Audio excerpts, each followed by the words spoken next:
Hi, everyone. It's Gail Kendig, day 6 for the 90-day challenge. And today's topic from our book, did you see we're reading from? Vision with Purpose and Power by Dr. Myles Munroe. And in the description, I have where you can purchase it in Amazon. I do not get any credit for that. So this is just for you and take it all in for day 6. The reason I was born and came into the world is to testify to the truth. John 18:37. God has given us birth for a purpose, and as far as He is concerned, that purpose is already finished because He has placed within us the potential for fulfilling it. I want you guys to know I never read these ahead of time. I'm learning it as you are learning it. I don't read it ahead of time, so here it goes again. Your purpose existed before you did. What you were born to do was accomplished by God before you even arrived on the scene, and He ordained your birth to carry it out. God did not create you and then say, "Let me see what I can do with this one." He doesn't create something and then decide what to use it for. He first knows what He wants, and then He assigns someone to accomplish it for Him. Jesus said, "The reason I was born and came into the world is to testify to the truth." John 18:37. You must have a clear reason for your life as Jesus did. I know what mine is.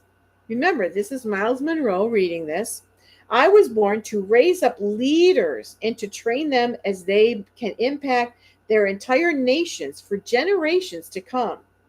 That is my reason for living. I was born to inspire and draw out the hidden leader in every human being I meet.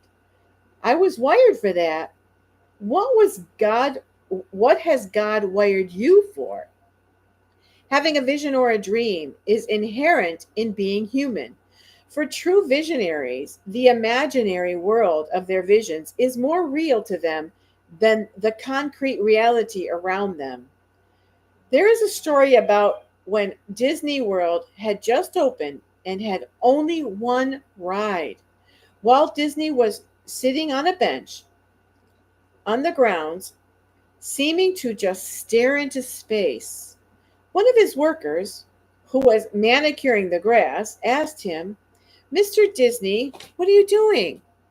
"I'm looking at my mountain," he answered. Walt died before Space Mountain was built, so he never saw it constructed. When Space Mountain was dedicated, the governor and the mayor were present, and Walt's widow was also there.